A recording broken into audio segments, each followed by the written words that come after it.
Rencontre du troisième type, le célèbre film sur les extraterrestres. Le héros, passionné par les ovnis, cherche à comprendre un phénomène que le gouvernement veut cacher au grand public. Le scénario s'inspire des témoignages de personnes qui auraient été en présence d'extraterrestres. Un couple dit avoir été enlevé par les aliens.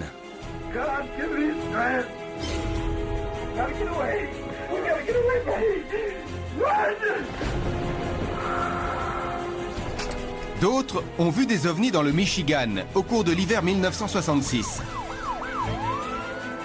Ces témoins sont très fiables. Ils étaient capables d'identifier ce qu'ils voyaient. La science peut-elle expliquer ces phénomènes? Ou le film est-il plus réaliste que nous l'imaginons?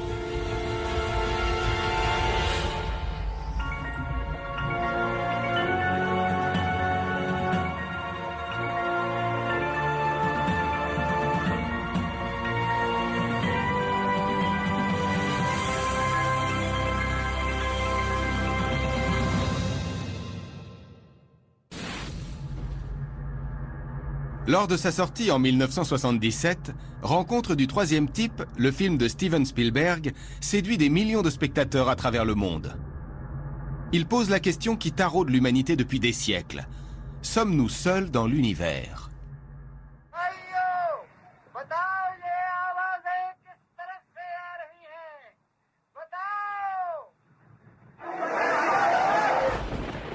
Le scénario de Steven Spielberg repose en partie sur des récits réels d'observations d'ovnis et d'enlèvements par des extraterrestres.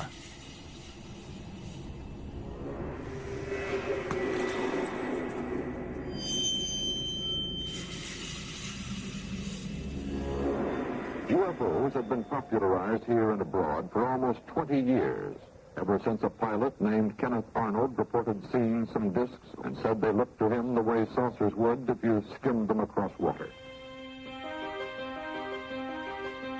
À la fin des années 1940, plusieurs personnes déclarent avoir observé des objets volants. L'US Air Force décide donc d'ouvrir une enquête sur le phénomène des ovnis. En 1952, elle lance le projet Livre bleu dans le but d'étudier ce mystère et de déterminer s'il constitue une menace pour le pays. Il est dirigé par l'astronome J. Allen Hynek, qui sera recruté plusieurs années plus tard en tant que consultant technique pour le film. Quand il a commencé à travailler sur le projet Livre bleu, mon père était très sceptique. Il pensait que c'était un engouement d'après-guerre lié à la tension des conflits mondiaux. Il était ravi de démontrer que les témoignages ne tenaient pas la route. Hynek est chargé de déterminer si ces ovnis ne sont pas de simples phénomènes astronomiques. Très vite, le scientifique se prend de passion pour son travail. Sa vie en est radicalement transformée. Mon père avait un esprit scientifique. Pour lui, il était nécessaire d'établir un système de classification. En appliquant cette méthode, il était possible de reproduire les phénomènes ou de les analyser de façon objective.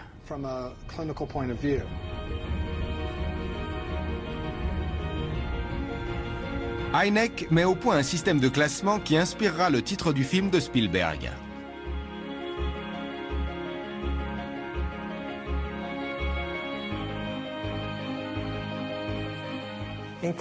Les rencontres du premier type correspondent à l'observation d'objets étranges dans le ciel. La personne a vu le vaisseau d'assez près et est troublée par cette expérience. Les rencontres du deuxième type sont corroborées par une preuve tangible. Le témoin a observé et senti quelque chose. Des traces de radioactivité, des brûlures sur la peau. C'est une expérience physique. Lors d'une rencontre du troisième type, le témoin voit une créature. Pour qu'il y ait rencontre du troisième type, la personne doit être entrée en contact avec une civilisation extraterrestre.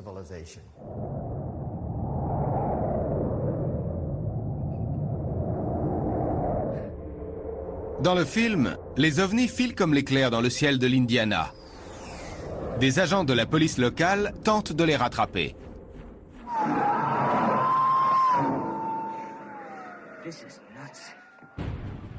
Cette scène reprend des éléments étudiés dans le cadre du projet Livre bleu.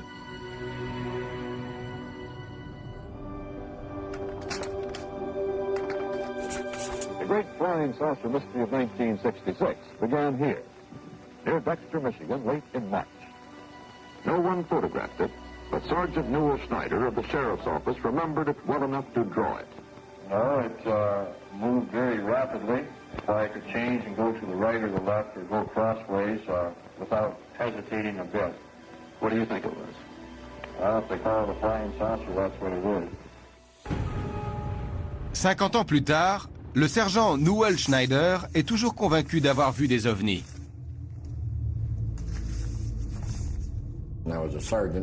En 1966, j'étais sergent. Je travaillais pour le bureau du shérif du comté de Washtenaw. Je patrouillais avec mon coéquipier, David Fitzpatrick. Tout à coup, on a remarqué 3 objets dans le ciel. On s'est demandé ce qui se passait. Ils sont restés là un moment. On a prévenu les autres patrouilles qui avaient observé le même phénomène. Après ce premier récit, les témoignages se multiplient. La base aérienne de Selfridge a confirmé avoir tenté de contacter plusieurs objets au-dessus du lac Erie sans succès.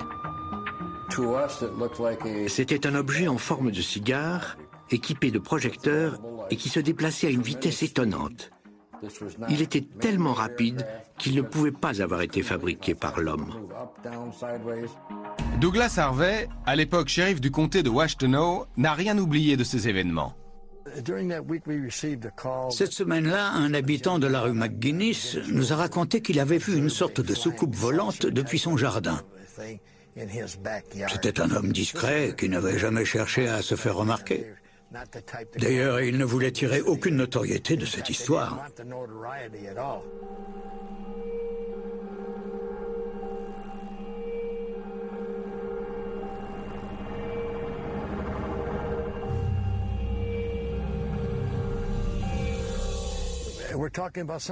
C'était un objet non identifié. Comme il ne représentait pas une menace immédiate, nous avons cherché à en savoir plus sans prendre de précautions particulières.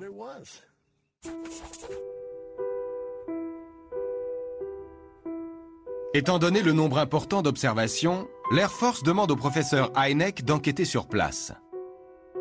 Après avoir analysé plus de 10 000 témoignages d'observations d'OVNI, c'est la personne tout indiquée pour expliquer ces phénomènes.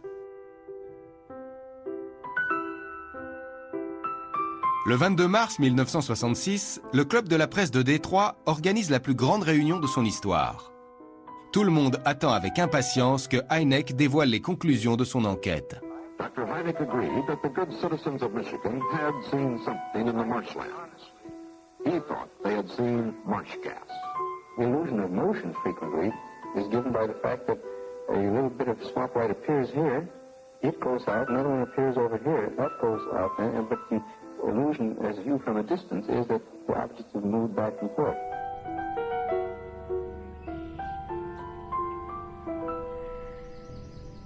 Cette théorie est tout à fait crédible. Les gaz des marais se forment lorsque la matière organique se décompose. Ils sont produits à la surface de l'eau et sont très combustibles car essentiellement composés de méthane.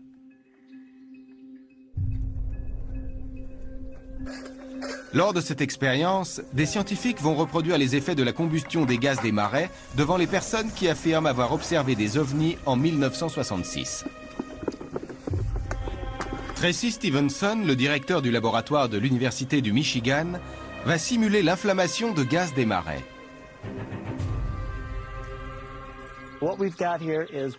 Nous avons mélangé de l'eau et du liquide vaisselle ordinaire. Nous allons injecter du méthane dans cette solution pour former des bulles de méthane. Une fois l'opération réalisée dans plusieurs seaux, nous enflammerons le gaz. L'objectif est de créer l'illusion du mouvement.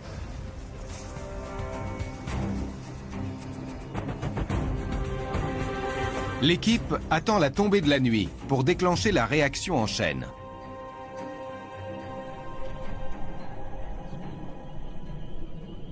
Shérif Harvey. Salut, Noël. Comment ça va? Ça me fait plaisir de te voir.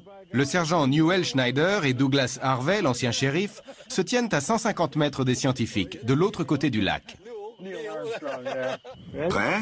3, 2, 1... C'est parti. Qu'est-ce que c'est que ça? J'en sais rien. Ce n'est pas ce qu'on a vu. Il y a comme une brume. On n'a rien vu de tout ça. Non. Là, je vois une flamme, un feu. En 1966, j'ai vu un ovni dans le ciel. Il ne produisait pas de flamme comme celle qu'un moteur pourrait produire. Ce n'était pas des gaz des marais. Pour Tracy Stevenson, le résultat est incontestable. Ce ne sont pas des gaz des marais que les témoins ont aperçus en 1966. Ces témoins sont fiables et crédibles. Ils étaient capables d'identifier ce qu'ils voyaient. Pour moi, la théorie des gaz des marais ne tient pas.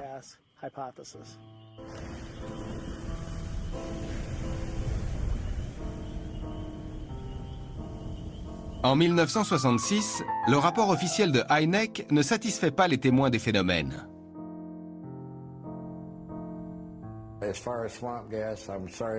On nous a dit que ce qu'on avait vu, c'était des gaz des marais. Ça nous a vexés. On a dit la vérité. Je vous le dis en toute sincérité. Mon coéquipier et moi avons vu des ovnis. Pour certains, Hynek ne croyait pas lui-même à cette théorie des gaz des marais. Le gouvernement l'aurait contraint à donner cette explication.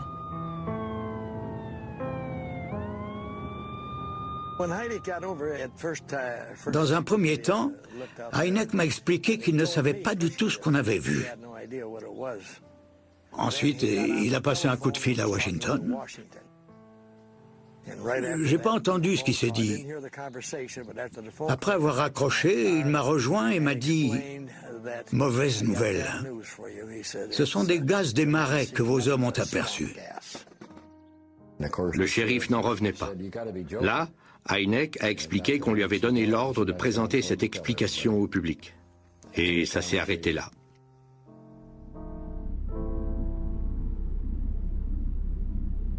Si les rencontres du premier type peuvent sembler troublantes, les niveaux suivants sont bien plus terrifiants.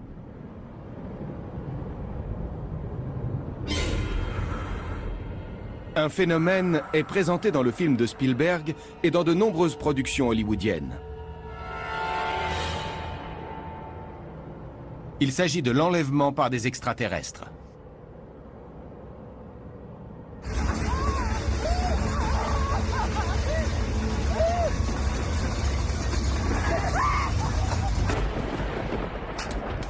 Dans Rencontre du troisième type, c'est un jeune enfant qui est enlevé.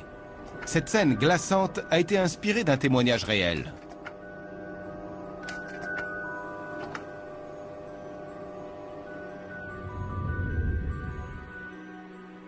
La nuit du 19 septembre 1961, Betty et Barney Hill font route vers leur domicile de Portsmouth, dans le New Hampshire, après des vacances au Canada. Betty, c'était quelqu'un de bien. Elle avait un excellent sens de l'humour. Elle travaillait au service d'aide à l'enfance, notamment sur les dossiers d'adoption. Barney était très gentil. C'était un homme intelligent et charismatique. Au sud de la ville de Lancaster, sur l'autoroute numéro 3, Betty dit avoir remarqué un point lumineux dans le ciel qui se déplaçait de façon irrégulière. Le couple roule en direction du sud.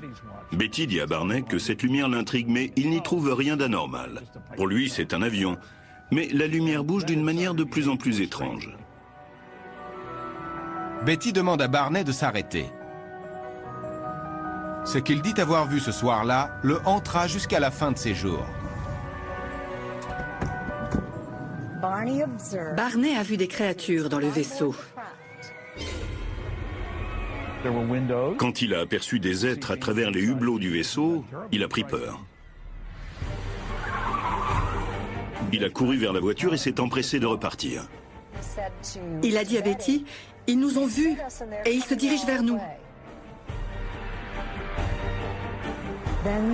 Là, Betty et Barney ont entendu une série de bips qui ressemblaient à un code. La voiture s'est mise à trembler et ils ont ressenti des picotements. Ils ne se souviennent pas précisément de ce qui s'est passé pendant les 50 kilomètres suivants.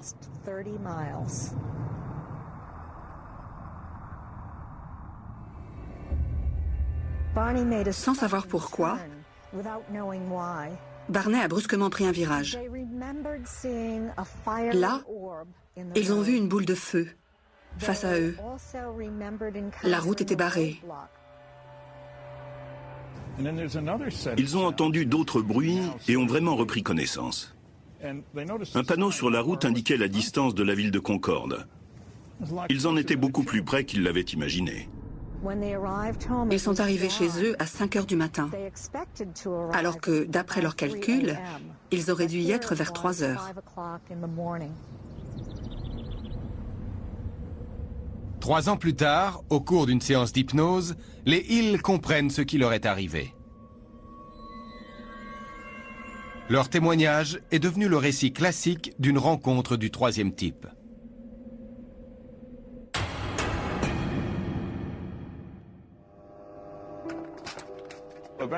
Ils se sont adressés au docteur Benjamin Simon. S'il n'avait aucune connaissance des soucoupes volantes, il avait traité de nombreux patients qui avaient vécu des expériences traumatisantes.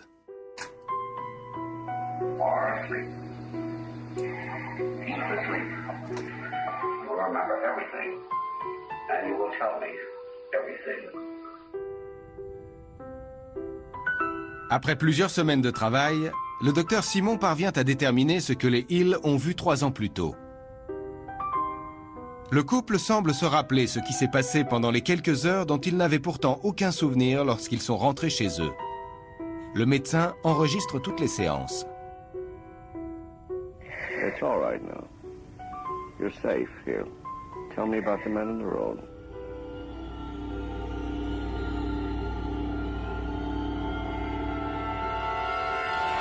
There was these men standing in the highway, and they were just, you couldn't get a good look at them. They separated. They came up in 2 groups. And when they started to do that, I got real scared. Le docteur Simon a été obligé d'interrompre certaines séances, car les Hill étaient terrorisés. Il avait peur qu'ils ne tiennent pas le choc. God, give me strength. Gotta get away. All right. We gotta get away, buddy. Run!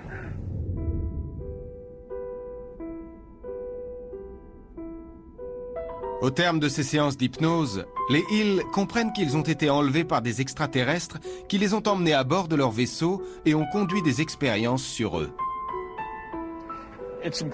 Il est nécessaire de préciser que Barney et Betty ont été hypnotisés séparément. De plus, le docteur Simon leur a ordonné de ne pas se souvenir de ce qu'ils avaient raconté sous hypnose. Pourtant, leurs témoignages concordaient. 2 personnes peuvent-elles décrire des événements imaginaires sans se consulter? Ça semble impossible. Aujourd'hui, les psychologues ont une théorie différente. Certains de nos souvenirs les plus marquants pourraient ne pas être réels. Sous hypnose, il arrive que les patients produisent des souvenirs qui n'existent pas. Ce ne sont donc pas des souvenirs réels dont le sujet se souvient mal, mais des réminiscences inventées de toutes pièces. Le docteur Peter Naish va tenter de savoir s'il est possible de créer un souvenir sous hypnose. Jake, un étudiant de 20 ans, va se prêter à l'expérience. Nous allons projeter une première photo. Avant d'être hypnotisé, Jake doit étudier plusieurs photos. Toutes, sauf une, sont censées lui rappeler un événement qu'il a vécu. Est-ce que ça vous évoque quelque chose? Oui, je sais ce que c'est. Vraiment? J'ai eu un accident quand j'étais petit. Très bien, celle-ci était assez simple. Voici la dernière. Avez-vous déjà fait du karting? Non, non, non. Je n'ai jamais fait de karting ni de course auto. Effectivement, Jake n'a jamais fait de karting de sa vie. Pour l'instant, il est en mesure de l'affirmer.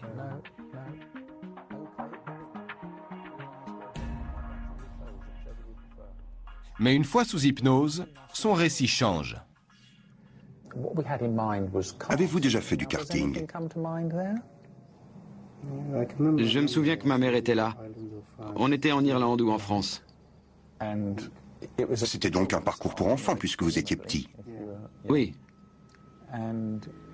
Étiez-vous en tête de la course? J'étais en deuxième position. Dans la course de cartes? Oui. Deuxième place, très bien. Décrivez-moi la piste. Y avait-il des pneus au niveau des virages? Oui, je me souviens avoir heurté une pile de pneus. Combien d'enfants participaient à la course? Je me souviens de 2 autres personnes. Un garçon et une fille. Très bien. Jake a un souvenir précis d'un événement qui ne s'est jamais produit. Quand un patient essaie de raconter des souvenirs sous hypnose, il pioche dans ce qu'il a réellement vécu et dans ses envies, ses rêves. Tout est mélangé. L'hypnose ne fonctionne donc pas comme un détecteur de mensonges.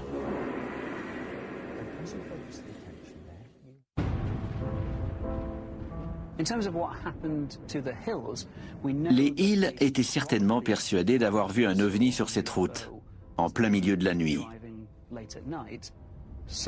Peu après, Betty a commencé à faire des cauchemars dans lesquels elle était emmenée à bord d'un vaisseau spatial et subissait des examens médicaux. Quand Betty a raconté ses cauchemars à son mari, elle a sûrement influencé ses souvenirs, ce qui explique qu'ils aient raconté la même histoire par la suite. Le docteur Hynek, qui a assisté à une séance d'hypnose des Hill, en a tiré la même conclusion. Le récit d'enlèvement de Betty et Barney découlerait directement des rêves que la jeune femme a faits après avoir observé un phénomène inexpliqué.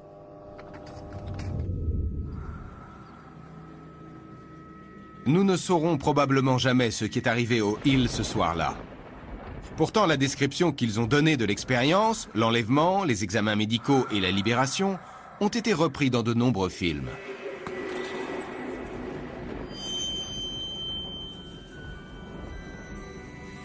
Lors de ces séances d'hypnose, Betty a évoqué un point intéressant. Elle a demandé au chef des créatures d'où il venait. Il lui a présenté une carte stellaire en 3 dimensions. Elle a eu l'impression de voir les étoiles à travers une fenêtre. Le médecin a demandé à Betty de dessiner cette carte à condition qu'elle s'en souvienne avec exactitude. Pendant de nombreuses années, son dessin a constitué un mystère.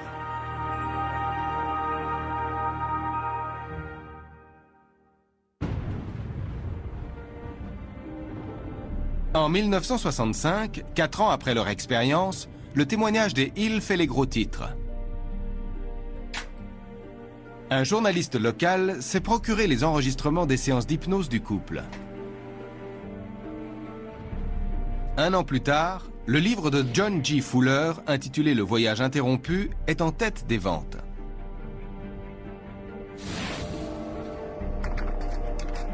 Un élément de l'ouvrage intrigue particulièrement Marjorie Fish, institutrice et astronome à ses heures. Il s'agit de la carte stellaire.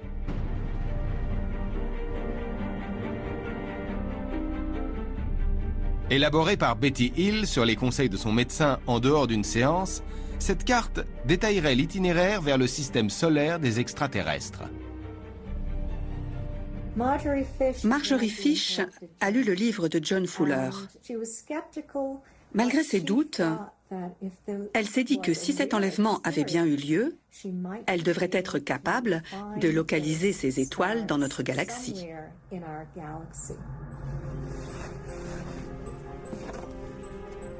Marjorie reproduit la carte en 3 dimensions à l'aide de perles colorées et de fils de pêche.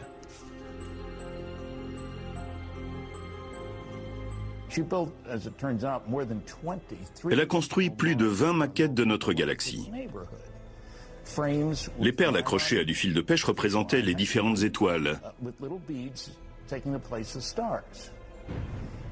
En étudiant ces modèles sous tous les angles, elle espérait retrouver les groupes d'étoiles dessinés par Betty en 2 dimensions. Marjorie cherche à identifier le système d'où venaient ces extraterrestres. Au bout de 5 ans, elle localise un groupe d'étoiles aligné comme sur le dessin de Betty. Si les îles ont bien été enlevées et que la carte de Betty est exacte, Marjorie a trouvé les étoiles où vivent ces aliens. Il s'agit de Zeta 1 et Zeta 2, connus ensemble sous le nom de Zeta Reticuli, situés à 39 années-lumière de la Terre.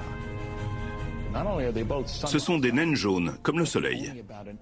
Elles se trouvent à 1/8 d'année-lumière l'une de l'autre. Elles sont donc 34 fois plus rapprochées que le Soleil ne l'est de l'étoile la plus proche. Ce sont des étoiles voisines.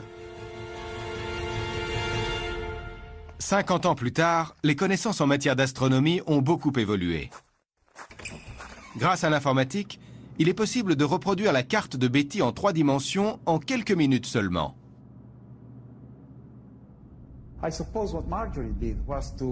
Marjorie a certainement fabriqué un modèle en 3 dimensions dans 1 mètre cube en incluant toutes les étoiles que Betty avait dessinées. Mais n'oublions pas que le groupe d'étoiles est des millions de fois plus grand que ce modèle. La maquette de Marjorie représente 100 années-lumière sur une distance d'1 mètre. En termes d'échelle, c'est comme si elle avait dressé une carte du monde sur un grain de sable. À l'aide d'un programme informatique renfermant les données les plus à jour en matière de cartographie stellaire, l'astronome Francisco Diego va évaluer l'exactitude du modèle de Marjorie.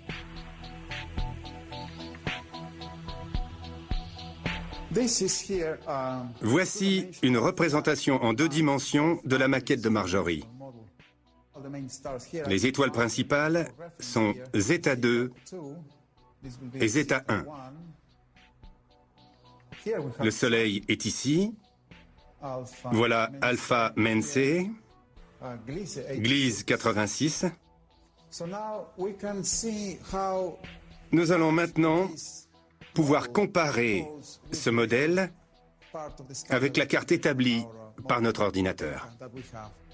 Diego prend pour point de départ Zeta Reticuli, l'étoile natale des extraterrestres selon Marjorie, puis essaie de faire correspondre son modèle à la carte de sa base de données. Je suis en train de déplacer la carte de notre base de données. Si j'essaie d'aligner Zeta 1 Reticuli sur les 2 modèles, je constate qu'Alpha Mencey est bien placé. En revanche, le Soleil n'est pas du tout au bon endroit, tout comme Gliese 86. Cette expérience ne va pas nous mener très loin. D'après les calculs de Diego, la maquette de Marjorie ne s'aligne pas sur le système de Zeta Reticuli. Grâce au télescope spatial Kepler, nous savons aujourd'hui que le cosmos compte plus d'étoiles et de planètes que les scientifiques l'avaient imaginé. Une carte stellaire en 2 dimensions n'est pas assez précise pour localiser formellement un groupe d'étoiles. Cela ne signifie pas pour autant qu'il n'y ait pas d'autres formes de vie ailleurs dans l'univers. Selon certains grands scientifiques, il est même probable qu'une vie extraterrestre existe. Au sein de la Voie lactée, notre galaxie, 10 000 planètes devraient abriter une forme de vie.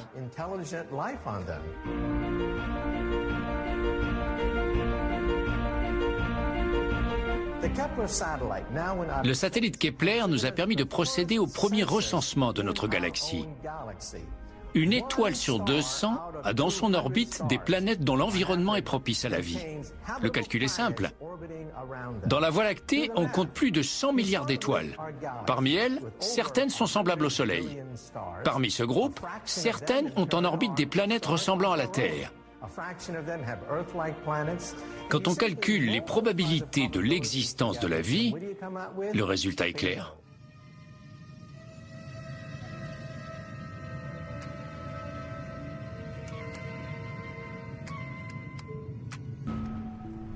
Dans la scène la plus forte de rencontre du troisième type, le vaisseau atterrit et les extraterrestres paraissent. Ces créatures ressemblent beaucoup à celles que Betty et Barney disent avoir vues.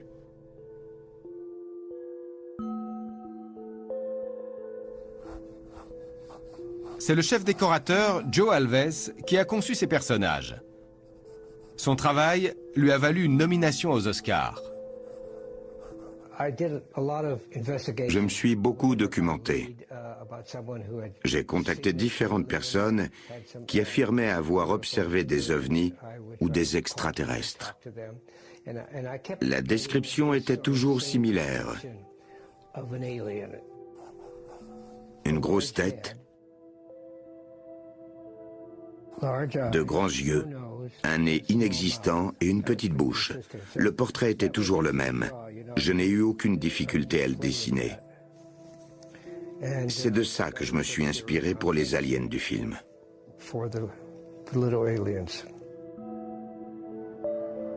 La créature proposée par Hollywood est-elle réaliste? Pour Michio Kaku, toute forme de vie intelligente doit présenter des caractéristiques précises.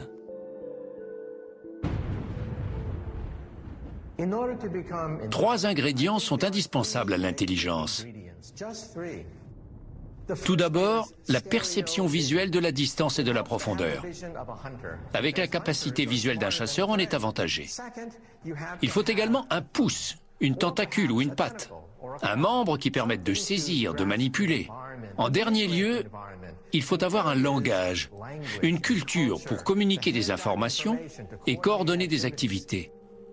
En dehors de ces trois éléments, les variations sont infinies.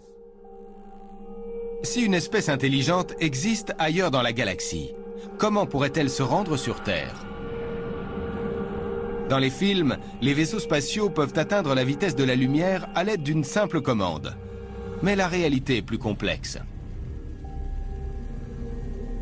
Les carburants utilisés par l'homme ne lui permettent pas d'atteindre une vitesse suffisante pour quitter le système solaire en moins de plusieurs dizaines d'années.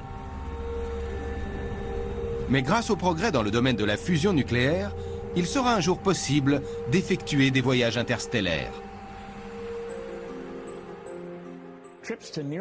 Nous avons la possibilité d'atteindre des étoiles proches en un temps inférieur à la durée de vie moyenne d'un homme, si toutes les conditions sont réunies. Pendant 14 ans, j'ai travaillé sur des systèmes de propulsion plus fantaisistes les uns que les autres. Je m'efforce de rester réaliste. J'ai participé à des projets de propulsion nucléaire reposant sur la fission et la fusion. Comme je dispose d'informations privilégiées, j'affirme que nous pourrons atteindre des étoiles voisines sans briser les lois de la physique. Près d'Oxford, en Angleterre, se trouve le JET, une vaste chambre à confinement permettant de réaliser la fusion nucléaire de certains atomes.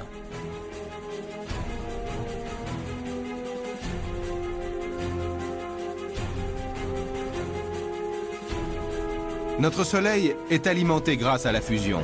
Soumis à une forte pression, les atomes d'hydrogène s'associent. Ce processus de fusion libère une grande quantité d'énergie. Depuis 1983, le JET conduit des expériences dont les résultats influenceront le fonctionnement des machines des prochaines générations. L'objectif principal du JET est de produire une source d'énergie pour l'avenir, car les besoins de notre population augmentent constamment. Il est donc nécessaire de mettre au point de nouvelles formes de production d'énergie. L'énergie libérée lors de la fusion est 1 million de fois plus efficace que celle produite dans les centrales électriques modernes et 1000 milliards de fois supérieure à celle des combustibles fossiles. Ce serait le carburant idéal pour les voyages interstellaires.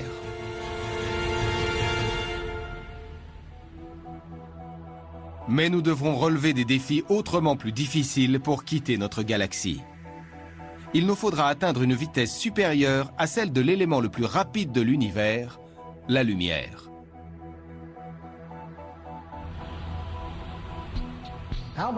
Albert Einstein a développé les théories de la relativité générale et de la relativité restreinte. Selon la seconde, il est impossible de dépasser la vitesse de la lumière. À mesure qu'un objet accélère, il s'alourdit. Le temps ralentit et l'espace se contracte. À la vitesse de la lumière, l'objet pèse un poids infini, il n'a plus de dimension spatiale et le temps s'arrête. Selon la théorie de la relativité générale, en revanche, l'espace et le temps sont intimement liés. Il y a deux moyens de dépasser la vitesse de la lumière. Le premier consiste à passer par un trou de verre. Imaginez que l'espace et le temps forment un tissu. On s'intéresse à 2 points à chaque extrémité du morceau de tissu. Si on parvient à le plier, on rapproche les 2 points et il est possible d'aller de l'un à l'autre très rapidement. C'est comme un raccourci.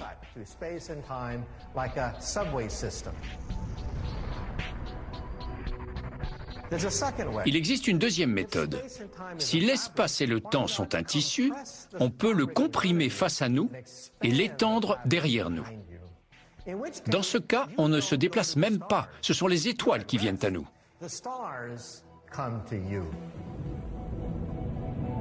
Les trous de verre ont été souvent évoqués dans les films. Pourtant, ils font encore partie du domaine de la science-fiction. Pour entrer en contact avec les autres formes de vie de l'univers, l'homme n'aura peut-être pas besoin de voyager. Grâce au système de communication moderne, il sera peut-être bientôt possible d'échanger directement avec elle. Une rencontre du 3e type.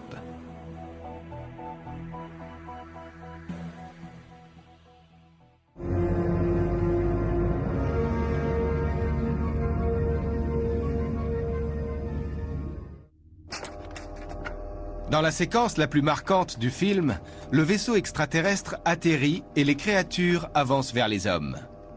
Le monde est-il bien préparé à l'arrivée des aliens? Rien ne prouve avec certitude que des extraterrestres sont venus sur notre planète. Le programme SETI a pour mission de chercher des preuves de l'intelligence extraterrestre. Pour y parvenir, ces scientifiques étudient les ondes émises dans l'univers.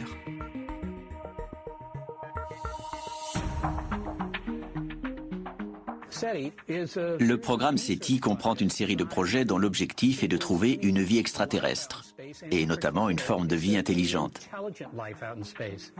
À l'aide de radiotélescopes, nous cherchons à capter des signaux, dans l'espoir que quelqu'un, quelque part dans le cosmos, nous envoie un message grâce à un émetteur d'ondes radioélectriques. Au lancement du projet, SETI analysait toutes les ondes radio du spectre électromagnétique, ce qui engendrait un travail monumental.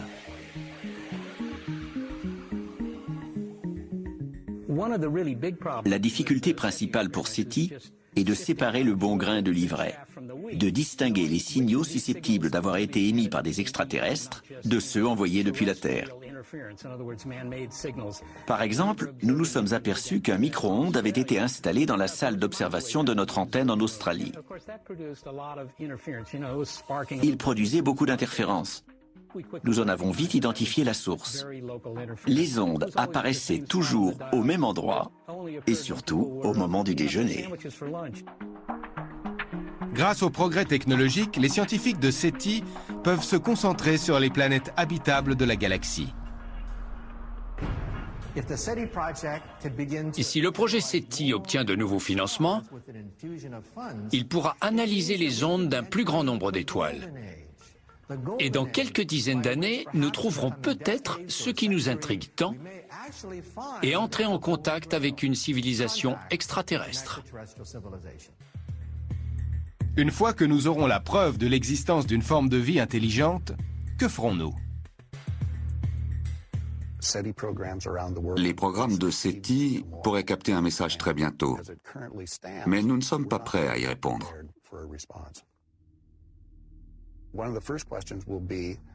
Il faut d'abord désigner un porte-parole pour toute la population de la Terre. Dans un sens, chacun pourra s'exprimer en son nom. Pendant que l'ONU tentera de savoir s'il est judicieux de nous faire connaître aux autres créatures de l'univers, n'importe qui pourra envoyer des messages depuis son jardin. Des sociétés pourront, elles aussi, tenter d'entrer en contact avec les extraterrestres. Même si un protocole est énoncé, les réponses envoyées depuis la Terre seront nombreuses et désorganisées. Il faudra trouver un langage compréhensible de tous.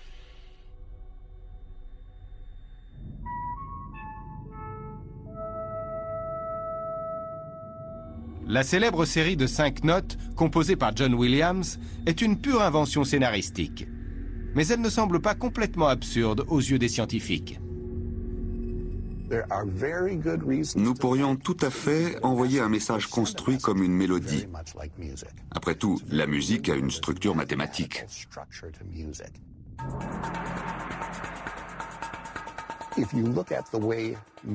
La musique repose sur des changements de fréquence et d'amplitude, des éléments exploitables par des physiciens, qu'ils vivent sur notre planète ou ailleurs.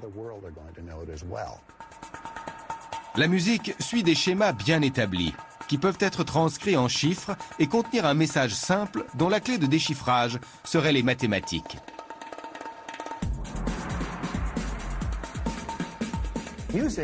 La musique et les mathématiques sont très proches. Elles sont soumises aux mêmes règles que la physique.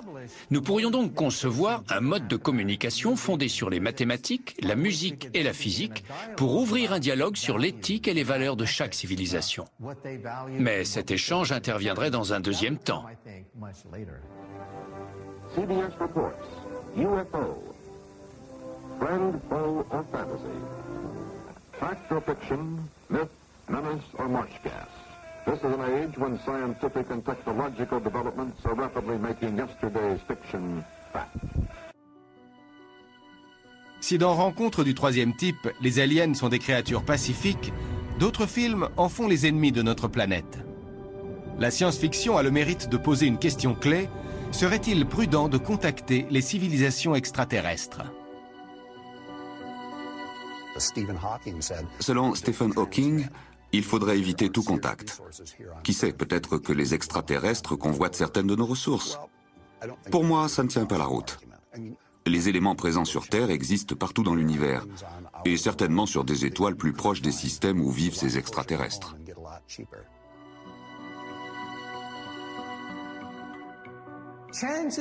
Il y a de grandes chances pour que ces êtres aient des intentions pacifiques.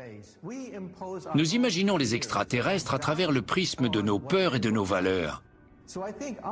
Notre imagination ne nous permet pas de nous figurer toutes les créatures qui peuvent exister dans l'espace. C'est pourquoi nous avons une représentation limitée des aliens.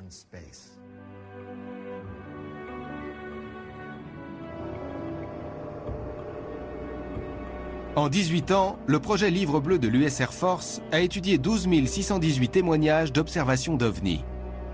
Il a pris fin en 1969. Le comité Condon, créé par le gouvernement, avait déclaré l'année précédente que le projet était une perte de temps et d'argent. Au départ sceptique, son responsable, le docteur J. Allen Hynek, avait fini par croire à l'existence des extraterrestres. Il a été engagé par Steven Spielberg comme conseiller technique pour son film Rencontre du troisième type. Among the tremendous noise or static or crud or whatever you want to call it, of tremendous number of unreliable reports that are easily explained, there is this residue of most interesting cases that intrigue me in the same way that a good mystery story intrigues me. And I'd like to get the solution. Rencontre du troisième type est devenu un film culte.